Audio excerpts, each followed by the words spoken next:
High on the lowest plateau of northwest China's Gansu province, the drought-stricken Dongxiang Autonomous County, Gansu's Linxia Wei Autonomous Prefecture, is one of the poorest and most isolated places in the country. Because of the scarce water resources, local villages had to fetch water from far away from home.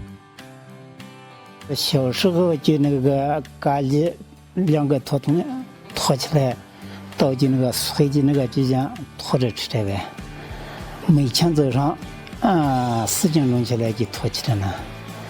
To help locals get drinking water, water diversion projects were implemented in Dongxiang in the 1990s.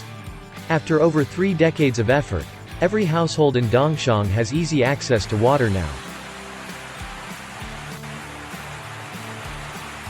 上的时候是家那个高兴着，那个这个水就是个那个小碗呗，你海碗我海碗，就这样子，太高兴了那时候是。截至目前，这东乡县的饮水安全覆盖率达到了100%，自来水入户率达到97%。Tap water supplies are guaranteed even in winter, and the access to water has enabled the local residents to engage in the breeding industry.